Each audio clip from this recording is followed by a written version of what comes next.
Hello बच्चों, let's read this question. The question says lengthened contraction is caused due to and the four options are available over here. ठीक है, देखो lengthened contraction की वजह से क्या होता है ये पूछा हमसे। क्या हो रहा है lengthened contraction की वजह से हमारे पास है न्यूक्लियस यहाँ पे, और lengthenides में क्या होता है हमारे 4f ऑर्बिटल होता है। 4f ऑर्बिटल हमारे पास 5d है, 5d है, और हमारे पास है 6s। तो in case of lanthanide contraction, और हम कह दें in case of lanthanides, in case of lanthanide contraction क्या होता है, पुअर शिल्डिंग इफेक्ट होता है। पुअर शिल्डिंग इफेक्ट होता है। अब इस पुअर शिल्डिंग इफेक्ट का मतलब क्या है, देखो जो शिल्डिंग इफेक्ट होता है हमारा एस का सबसे ज्यादा होता है, फिर पी का होता है, फिर डी का होता है, और सबसे लीस्ट होता है एफ का। तो एफ जो है उसका सबसे लीस्ट पुअर शिल्डिंग इफेक्ट है, तो एफ के साथ यहाँ पे पुअर शिल्डिंग इफेक्ट शो होगा। तो हमारा न्यूक्लियस क्या करता है, जो ये बाहर वाले होते हैं इसको अट्रैक्ट करने के बजाय, एफ को अट्रैक्ट करने के बजाय जो बाहर वाले होते हैं मतलब 5d हुआ और 6x हुआ, इनको अपनी तरफ अट्रैक्ट करता है, अपने तरफ अट्रैक्ट करता है मतलब खींचता है। देखो ऐसे अपनी तरफ 5 में खींच लेता है।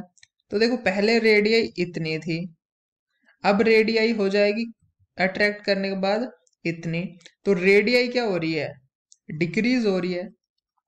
तो लेंथनाइड कंट्रैक्शन की वजह से क्या हो रहा है, जितनी रेडियस इंक्रीज होनी चाहिए थी उतनी हो नहीं रही, उससे कम इंक्रीज हो रही है। ठीक है, और उससे हो क्या रहा है, अपनी जो 5s और 5d और 6s पे जितना शील्डिंग इफेक्ट लगना चाहिए था, मतलब s और हमारा p पे d पे उतना लग नहीं रहा है। कैसा लग रहा है, इनपरफेक्ट शील्डिंग हो गया आउटर इलेक्ट्रॉन्स पे। तो आउटर इलेक्ट्रॉन्स पे क्या हो रही है, हमारी इनपरफेक्ट शील्डिंग हो रही है due to poor shielding effect of 4f। Imperfect क्या हो रही है, इनपरफेक्ट, यहाँ पे लिखो poor shielding effect of 4f, और यहाँ पे imperfect shielding, shielding on outer electron,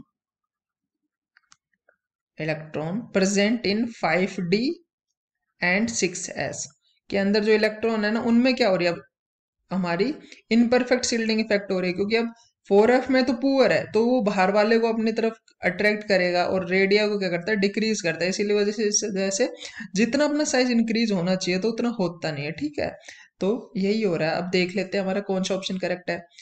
A option कह रहा है हमारे same effective nuclear charge from C to lutetium, ये तो बिल्कुल इनकरेक्ट है, ऐसा कुछ नहीं होता है, क्योंकि इफेक्टिव न्यूक्लियर चार्ज तो अपना इंक्रीज होता है सीरियम से लुटीशियम तक। तो ये तो इनकरेक्ट हो गया। सेकंड क्या है, imperfect shielding on outer electron by 4f electron from the nuclear charge, ये बात तो बिल्कुल सही है। अभी देखा हमने कि इनपरफेक्ट शील्डिंग होता है आउटर इलेक्ट्रॉन्स पे, तो बी ऑप्शन करेक्ट हो गया।